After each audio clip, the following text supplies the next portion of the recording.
रावलपिंडी से divisional bureau chief Malik Nadeem की report के मुताबिक इमरान खान के साजिश के बयान को पाक फौज के तर्जुमान के एक बयान ने हमेशा के लिए दफन कर दिया, जिसमें वाज़ेह तौर पर बता दिया गया कि हुकूमत तब्दीली के पीछे कोई अंदरूनी या बैरूनी साजिश का कारफरमान ना।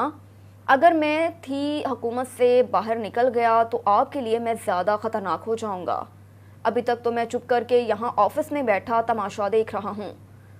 मैं अगर सड़कों पर निकल आया तो आपको छुपने की जगह नहीं मिलेगी। ये अल्फाज थे उस वक्त के वज़ीर आज़म इमरान खान के, जब उन्होंने 5 माह कबल 23 जनवरी को सरकारी टेलीविज़न पर एक सवाल जवाब के सेशन के दौरान अपोजिशन को खबरदार करते हुए कहे थे। अप्रैल में अपोजिशन एतहाद PTI हुकूमत का खात्मा करने में कामयाब हुआ तो इमरान खान अपनी हुकूमत के खिलाफ अमरीकी साजिश का बयानिया लेकर सड़कों पर निकल आए। न सिर्फ अवामी जलसों का सिलसिला शुरू किया बल्कि सोशल मीडिया को भी अपने बयानिए को मकबूल बनाने के लिए मुनफरिद अंदाज में इस्तेमाल किया। इमरान खान ने न सिर्फ अपोजिशन बल्कि अदलिया और दीगर इदारों पर भी खुलकर तनकीद की, दबाव बढ़ाने की कोशिश करते नजर आए।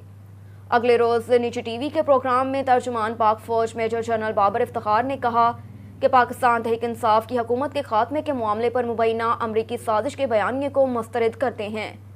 अमरीकी साजिश के बयानिए को मुस्तरद करते हुए कहा कि पहले भी वाज़ेह कर चुका हूँ, मीटिंग में अस्करी क़यादत मौजूद थी और वहाँ बताया गया कि कोई साजिश नहीं हुई, उसके शवाहिद भी नहीं हैं।